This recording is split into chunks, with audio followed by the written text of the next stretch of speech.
On the 7th of August, 1941, in the city of Calcutta, a man died.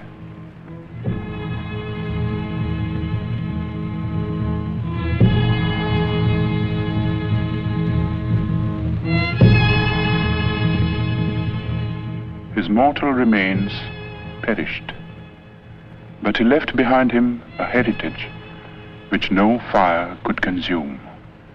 It is a heritage of words and music and poetry, of ideas and of ideals, and it has the power to move us, to inspire us, today and in the days to come. We, who owe him so much, salute his memory.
Founded in the year 1690 by an Englishman named Job Charnock, Calcutta, 100 years ago, was a thriving metropolis.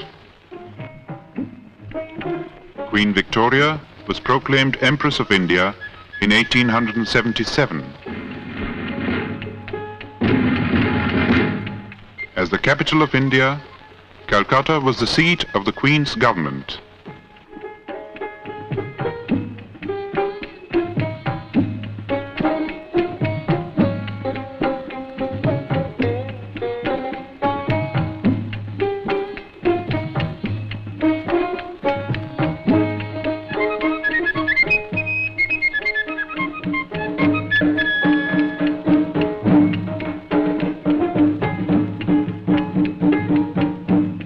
In the northern part of the sprawling city, in the area known as Jorashako in Chitpur, was the family residence of the Tagores. The Tagores had an impressive lineage. It dated back to the first group of learned Brahmins that came from Kannauj and settled in Bengal in the 8th century. 1,000 years later, Panchanan, a descendant, came to the new city of Calcutta and found a lucrative position with a British shipping company. His grandson Nilmoni added to the family fortune and built the house at Jorashako.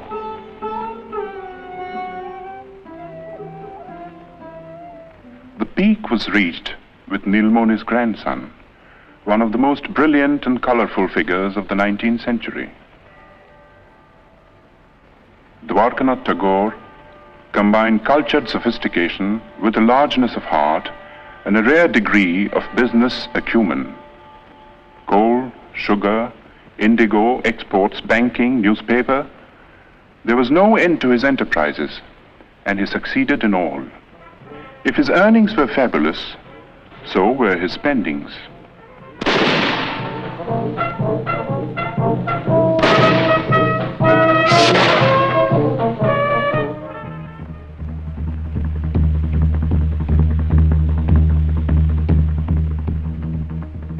Although a Hindu and a Vaishnava, Dwarkanath defied the ban of Brahmin orthodoxy and twice went to England.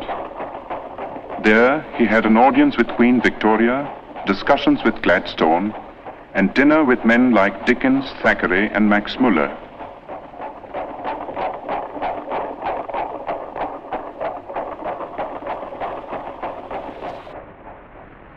Shortly before his death in England, Dwarkanath had written to his eldest son in Calcutta, reproving him for neglecting the family's business affairs.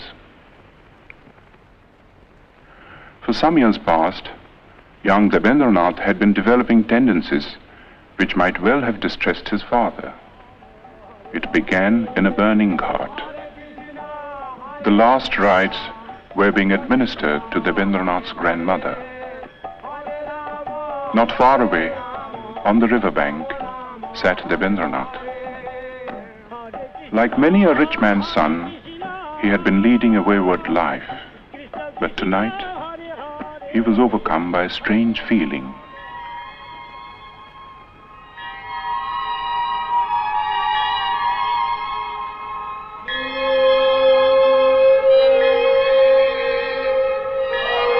Worldly possessions seemed to lose their meaning for him. This led to a period of profound disquiet, followed by a ceaseless quest for the meaning of existence in the great source books of the East and West. He read the materialist philosophers of modern Europe, Locke, Hume, Bentham, and others, whose ideas were so much in vogue among the students of the time. Then he learned Sanskrit and read the Mahabharata. But peace of mind would not come until one day he chanced upon a torn page of a Sanskrit book. There was a sloka in it which said, "God is supreme and all-pervading. Enjoy by renunciation. Covet not another's wealth." This was a page of the Ishopanishad, edited by Raja Ram Mohan Rai. Ram Mohan had been a close friend of Dwarkanath's. As a boy, Rabindranath had a deep and silent admiration for the man. But the greatness of the Raja's vision and the magnitude and nobility of the tasks he had set before himself were beyond the boy's comprehension. Ram Mohan lived in times when India's spiritual heritage was being submerged in ritual and superstition.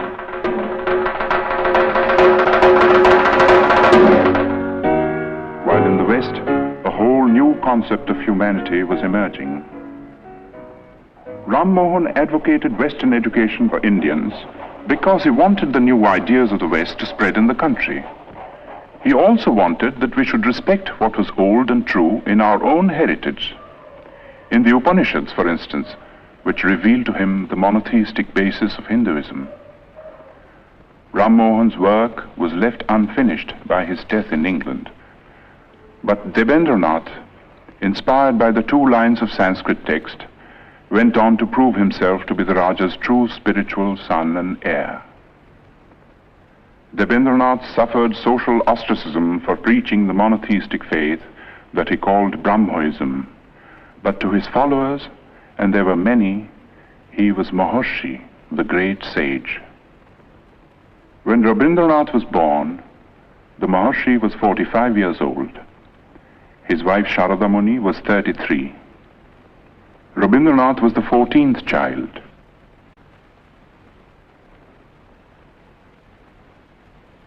The eldest was Dijendranath, poet, philosopher, mathematician. Second son Satyendranath translated the Gita and Meghdut in Bengali verse and became the first Indian member of the Indian civil service. The 5th son Jyotirindranath was a born musician, translated Molière and Sanskrit dramas into Bengali, and wrote and staged some of the most popular Bengali plays of his time. Among the daughters was Swarna Kumari, the first woman novelist and the first woman to edit a journal in India. Indeed, it was a household which hummed with artistic activity.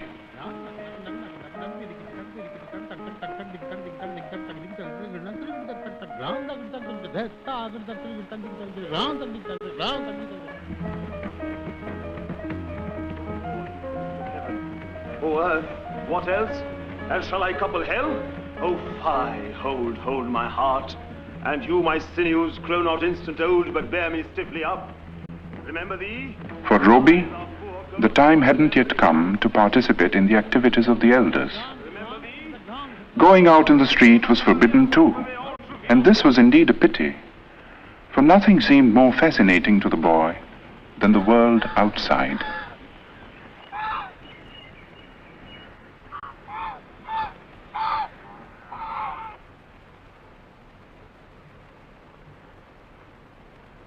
At the age of 7, Robbie was sent to school. See a box. তুমি কি একটি বাক্স দেখিতে পাইতেছ? Yes, I can see a box. হ্যাঁ, আমি একটি বাক্স দেখিতে পাইতেছি। Yes, I can see a box. হ্যাঁ,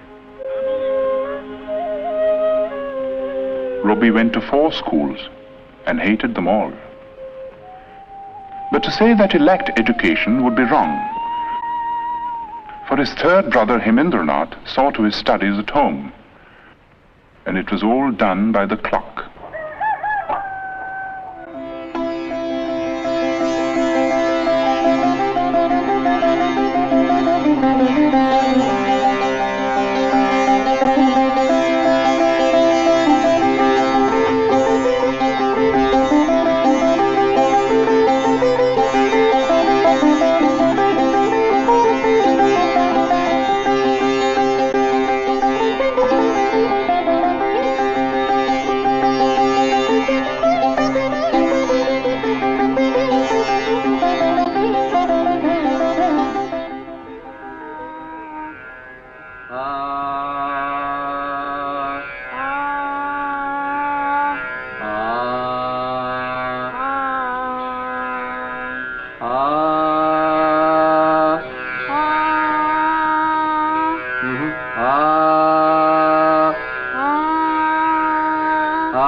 When Robbie was 12, Rabindranath went on a trip to North India and took the boy with him.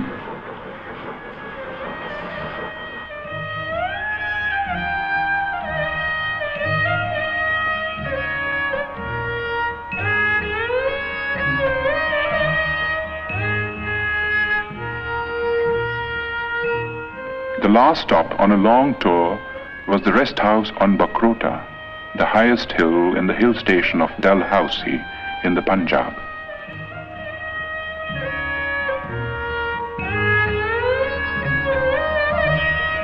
Robbie was told by his father to roam about on his own.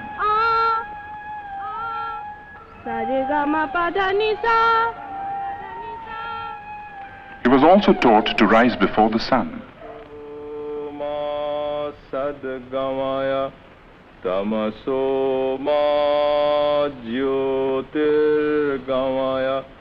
And to handle money and keep accounts.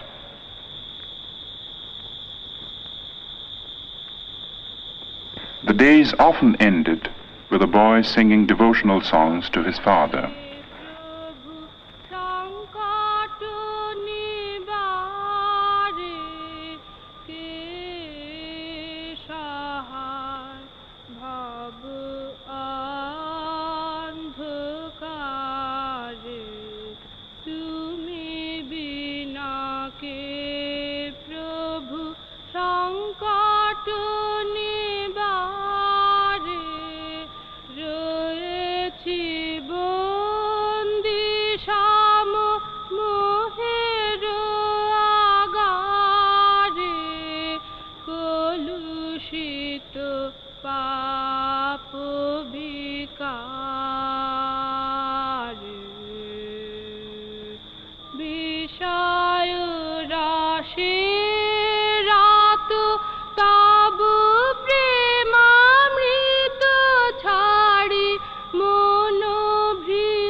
Robbie was 13 when his first book of verse, Kobi Kahini, came out. When Robbie was 16, Rabindranath brought out a literary magazine called Bharati, and Robbie found an admirable platform for his literary activities. The essays included pieces on European poets like Dante and Petrarch, whose acquaintance Robbie had made in Ahmedabad, in the library of his elder brother Satyendranath. Satyendranath's wife, Ganadhanandini, who was staying in England with her 2 children, was a remarkable woman who had been persuaded by her husband to come out of orthodox seclusion. Roby set out for England in the summer of 1878 and joined Ganadhanandini in Brighton. If the plan was to provide the boy with a proper education, it came to naught, for Roby returned without completing his course of studies at the London University.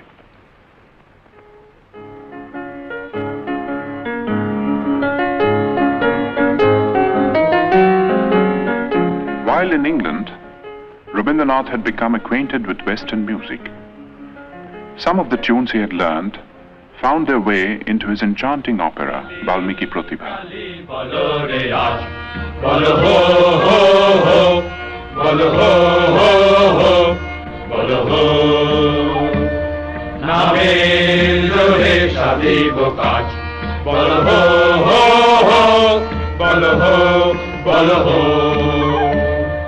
ওই ঘোর মস্তকারে নিত্য রঙ্গ মাঝারে ওই লক্ষ লক্ষ যক্ষ লক্ষ ঘেরি শ্যামারে ওই লাট্ট পাট্ট কেশ ওই অট্ট অট্ট হাসে রে হা হা হা হা হা হা আরে বল রে শ্যামা মায়ের জয় জয় জয় জয় জয় জয় জয় জয় জয় জয় জয় আরে বল রে শ্যামা মায়ের জয় জয় জয়. There were other tunes, however, which came from classical Indian ragas, used for the first time in an operatic context.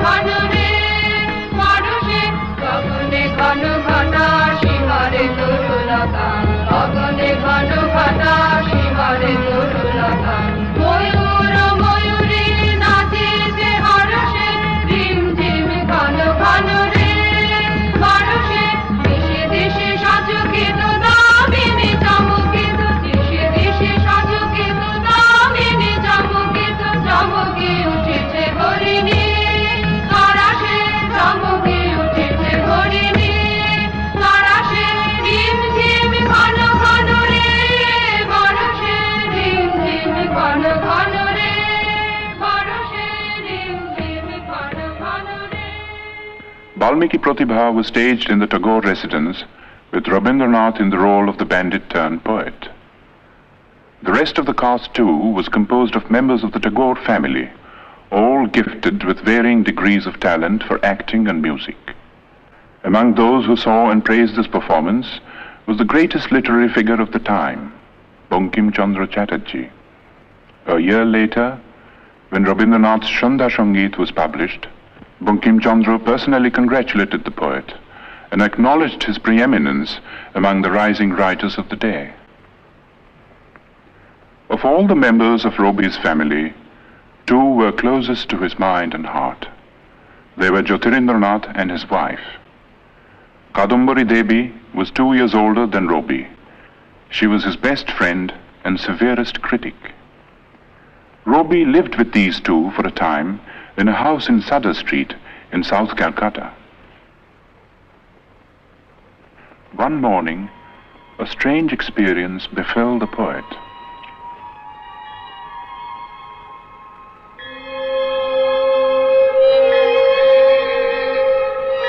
One day, while I stood watching at early dawn, the sun sending out its rays from behind the trees, I suddenly felt as if some ancient mist had in a moment lifted from my sight, and the morning light on the face of the world revealed an inner radiance of joy. The poem I wrote on the first day of my surprise was named The Awakening of the Waterfalls.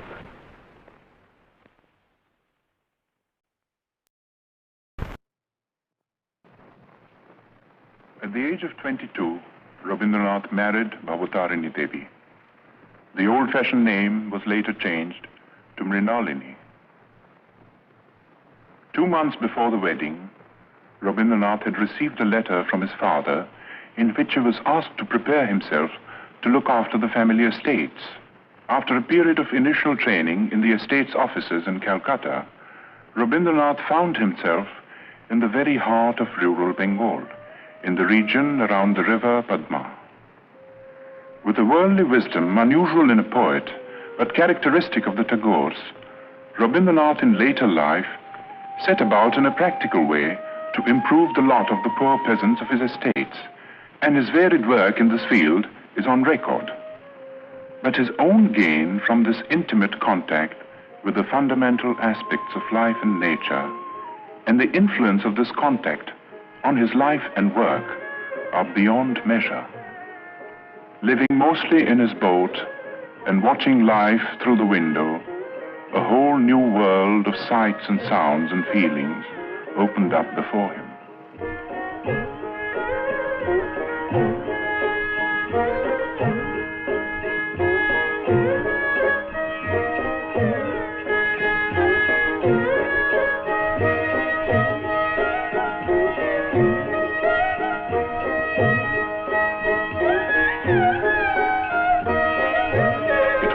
In which the moods of people and the moods of nature were inextricably interwoven.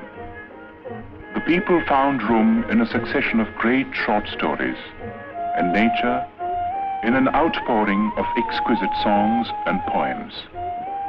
Dominant was the mood of the rains, exultant and terrible.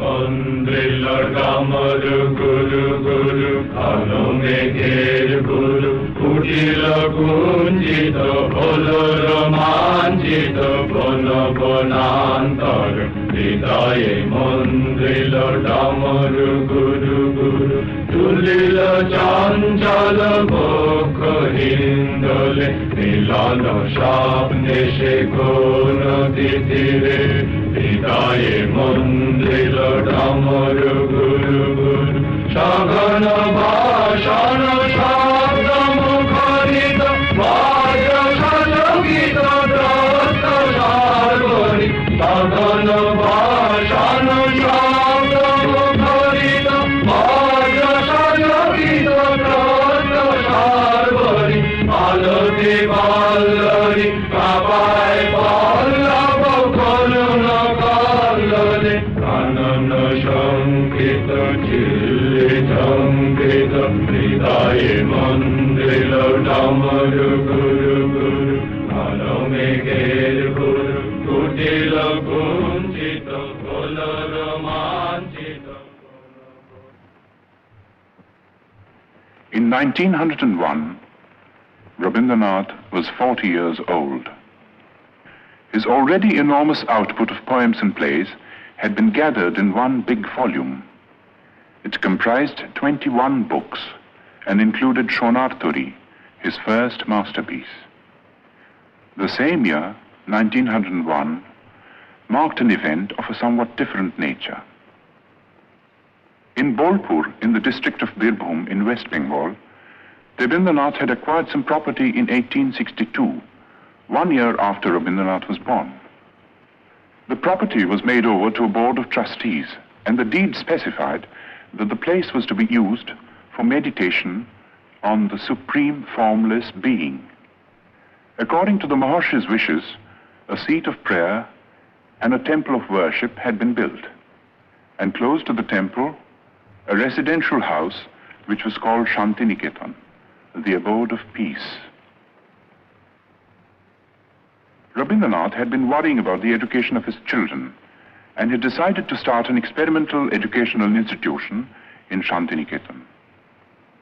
It was to be a school, but not like the schools that had been the nightmare of his own childhood.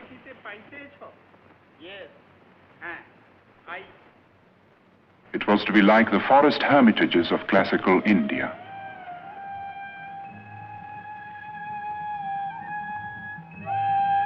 But to bring it into being was not an easy task.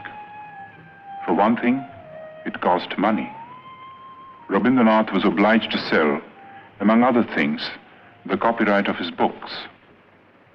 His wife added her bit by selling her wedding ornaments. 2 months after the school was opened, she was taken ill. 3 months later, at the age of 29, she died. For Rabindranath, it was the beginning of a series of personal tragedies. 9 months after his wife's death, his second daughter Renuka passed away. The hardest blow of all came 4 years later. Youngest son Shomindro took after his father in many ways. He was only 13 when he fell a victim to cholera. It was in the midst of these bereavements that Rabindranath participated in one of the greatest political upheavals in the history of India. In December 1903 was published the decision of India's Governor-General Lord Curzon to split up Bengal into 2 provinces. The idea was to create a separate province with the Muslim majority, which would induce a rift between the 2 main religious groups and avert the possible growth of a united front against the government. But in proposing the partition, Curzon merely fanned the flame of patriotism that had been smoldering in the minds of certain visionaries all through the period of the Renaissance in Bengal. These men now came to the fore and led the millions to rise in protest.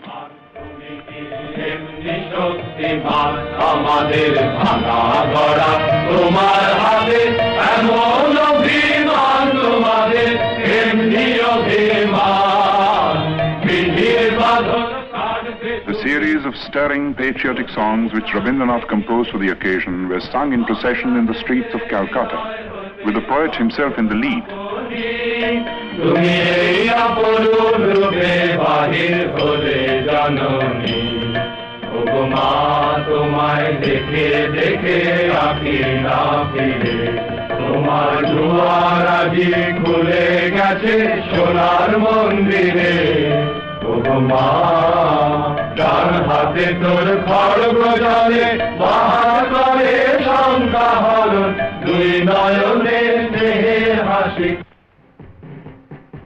On October 16th, 1905, the partition became an accomplished fact. In a form of protest that only a poet could conceive, Rabindranath turned the Black Day into a mass festival of Rakhi Bandhan, the tying of the band of friendship.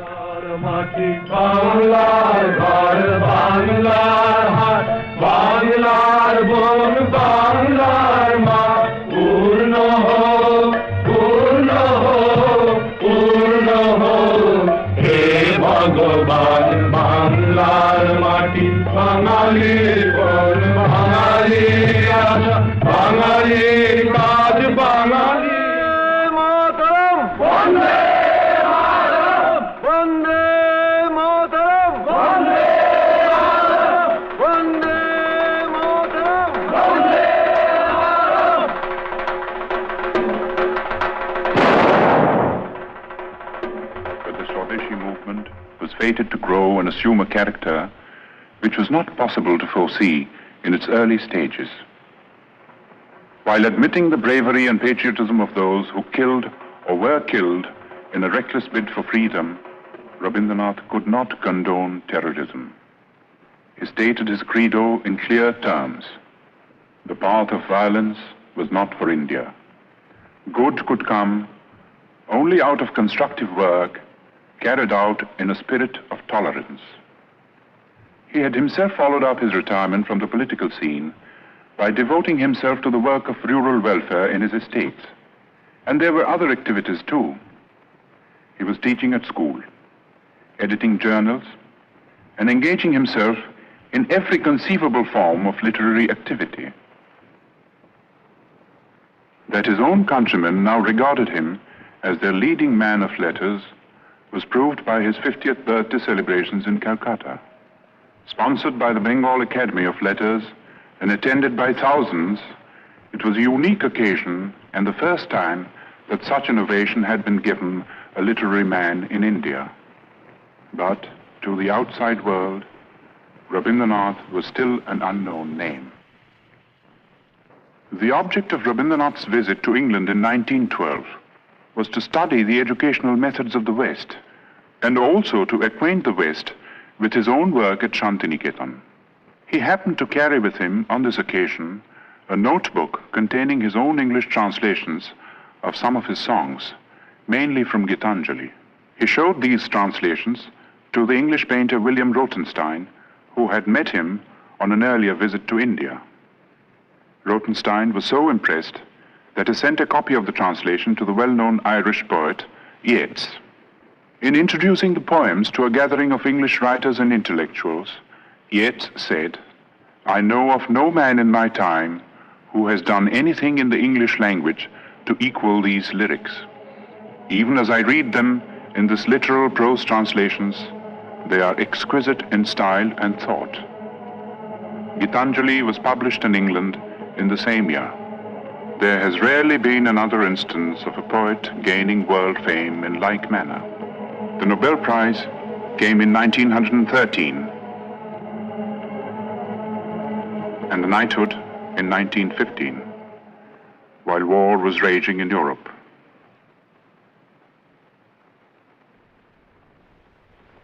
Touring the United States and Japan in 1916, Rabindranath made eloquent appeals for peace. He felt that world peace could only be achieved through intellectual cooperation between nations. He said, "The call has come to every individual in the present age to prepare himself and his surroundings for the dawn of a new era, when man shall discover his soul in the spiritual unity of all human beings." Pursuing this noble idea of international cooperation, Rabindranath gave the school at Shantiniketan a new status and a new name, Yatra Vishwam Bhavati Ekaniram, where the world becomes a single nest. This was the motto of the Vishwa Bharati. It was inaugurated on the 24th of December 1918 with the aged philosopher Brajendranath Sheel presiding. Rabindranath made over the entire Nobel Prize money towards the building of this university.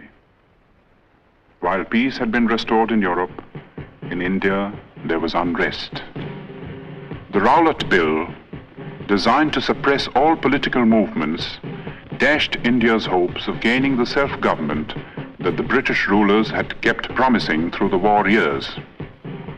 Dominating the Indian political scene at this time was Mohandas Karamchand Gandhi, who, as a barrister in South Africa, had fought for the rights of the Indians living in that country. As a protest against the Rowlatt Act, Gandhi launched a movement of passive resistance. But the masses misinterpreted the movement, and following a rumor of Gandhi's arrest, violence broke out in many parts of the country. As a result of this, the government started taking repressive measures out of all proportion to the magnitude of the violence.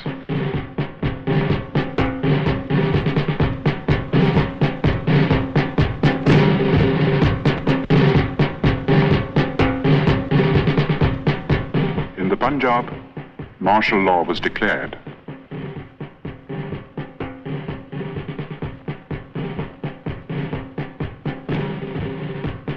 In charge of the troops at Amritsar was Brigadier General Dyer. On the first day of the month of Vaishak, a crowd gathered in Jallianwala Bagh, as it had done every other year. It was a peaceful crowd, but Dyer was taking no chances.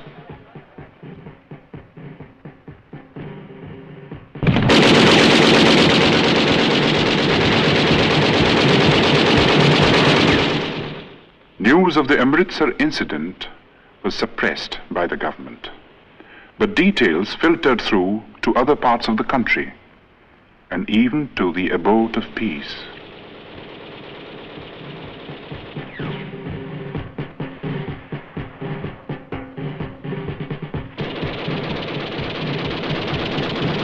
Rabindranath rushed to Calcutta. But the Defence of India Act was still in force, and no leaders would support him in a plea for a meeting of protest.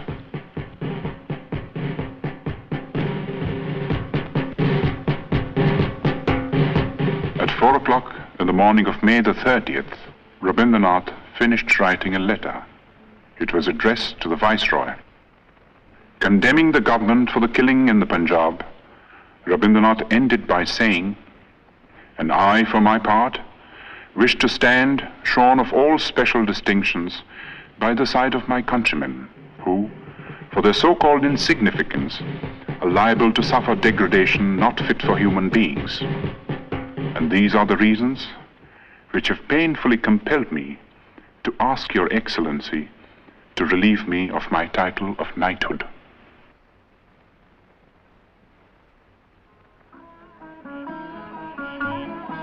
The next 10 years of Rabindranath's life were filled with ceaseless activity. The urge to travel and the necessity to collect funds for his university took him to all parts of the world.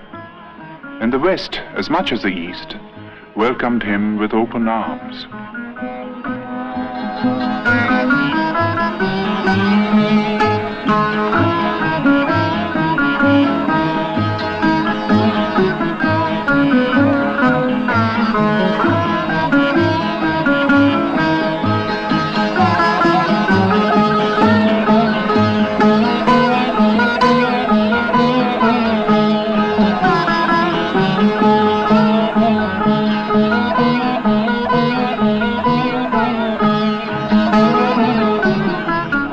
Wherever he went, he spread the message of peace and stressed the importance of intellectual cooperation between nations. He said, "We ought to know that isolation of life and culture is not a thing of which any nation can be proud. In the human world, giving is exchanging. It is not one-sided." He also said, "I do not put my faith in any new institutions, but in the individuals all over the world who think clearly, feel nobly, and act rightly. They are the channels of moral truth." His great humanist ideas found an echo in the best minds of Europe, and some of them became his close friends.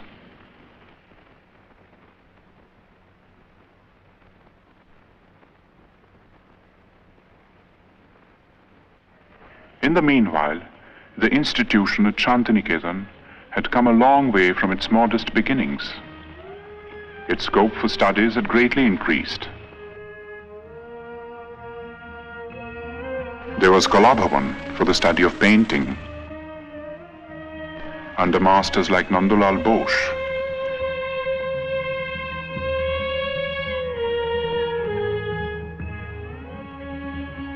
Who was himself a pupil of Abanindranath, the poet's nephew. The Sangeet Bhavan, which neglected no branch of Indian music, had also grown under Dinendranath, another nephew of the poet. Special provisions were made for conducting Oriental studies, and scholars came from all over the world, stayed to lecture, for research, to exchange ideas. Such men were Levy, Winternitz, Lesny, Stenkonov. And there were some Europeans who did even more than that. Charles Freer Andrews, a missionary who was present at Yeats' reading of Gitanjali, and William Winstanley Pearson, who also met the poet in England, came to the ashram in its early days and stayed on until their death, working with a selfless devotion to the poet and his cause that few Indians could equal. Leonard Elmhurst was another Englishman whom Tagore had met in America. He was drawn by the poet's personality, came over to Shantiniketan, and took charge of the School of Rural Handicrafts, another of Rabindranath's experiments at Shurul, 2 miles from Shantiniketan.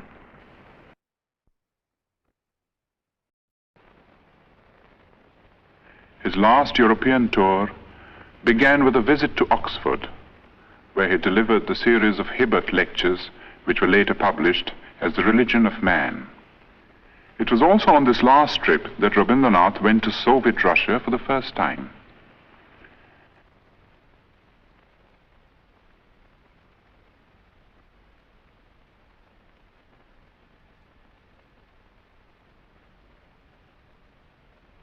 On the eve of his departure from Moscow, he told his hosts, "You have recognized the truth that in extirpating all social evils, one has to go to the root, and the only way to it is through education."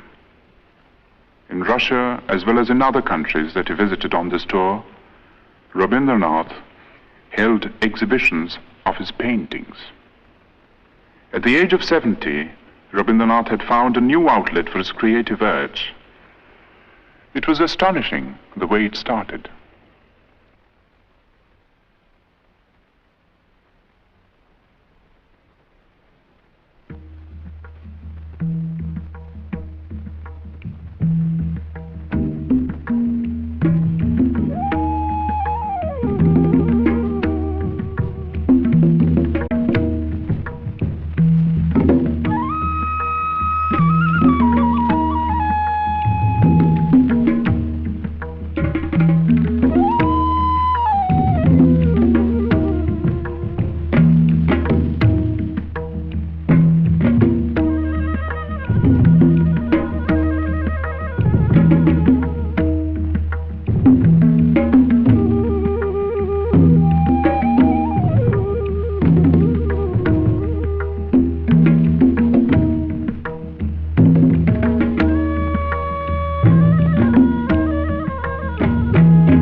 In 1931, the leading citizens of Calcutta united in an appeal to observe the poet's 70th birthday.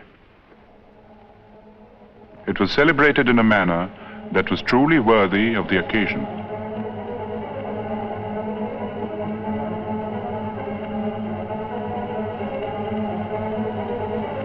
The Golden Book of Tagore was a testimony to the love and reverence that the intellectuals of the world bore for Rabindranath.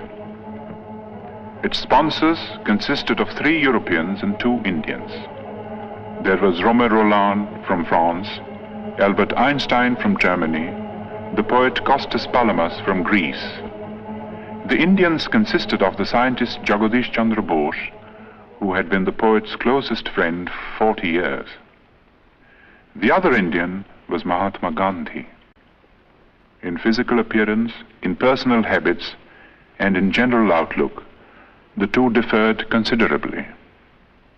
At several moments of crisis in India's political history, the two had disagreed over the course of action, but these were on the surface. Their deeper affinity transcended all occasional barriers.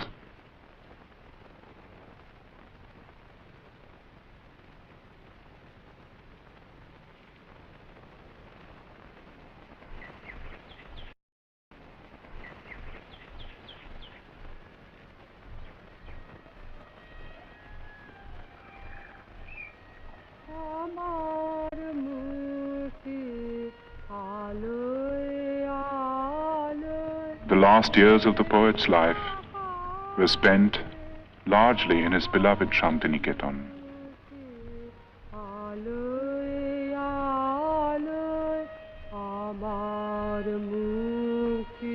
He had a choice of small houses built for him, for he never liked to stay in the same house or even in the same room for long. It was, in a way, symbolic of the refusal to get into a rut which marked his whole life. In his writings, He was now producing some of his most striking, original, and mature works, and these included textbooks and nonsense rhymes for children. Not an unusual occupation for someone who had loved and understood children so well and done so much to mold them for a better future.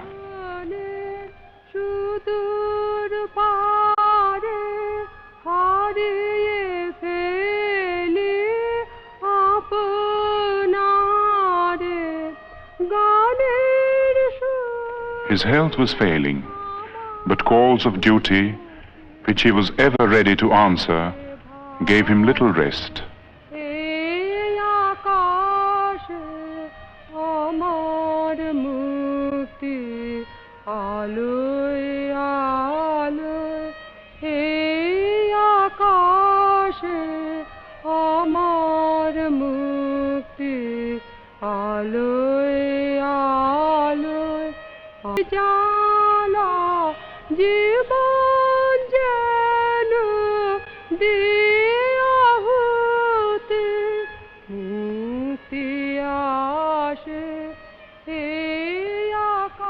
On the 7th of May, 1941, Rabindranath was 8 years old. 3 months later, he was to leave Shantiniketan, never to return.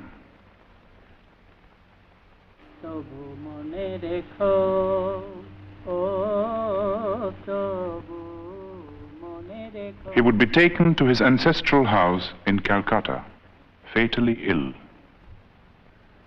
In this house, once upon a time, a boy roamed the corridors.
Rabindranath attended the 80th birthday celebrations in Shantiniketan in spite of his failing health.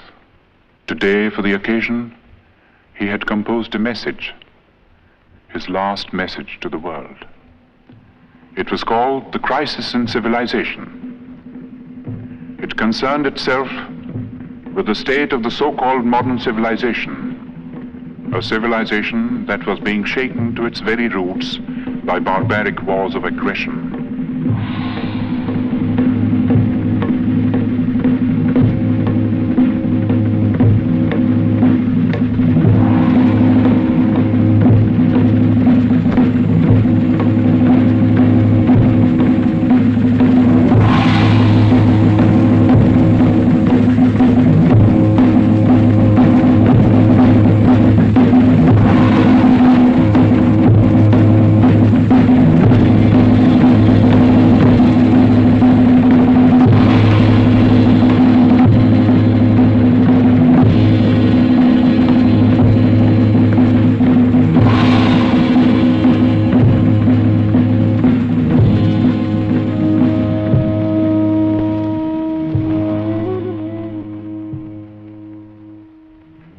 close of this message, Rabindranath said, "I had at one time believed that the springs of civilization would issue out of the heart of Europe.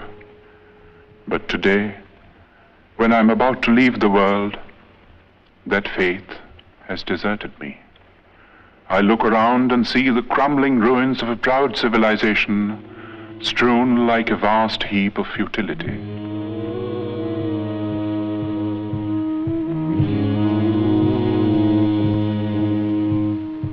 And yet, I shall not commit the grievous sin of losing faith in man.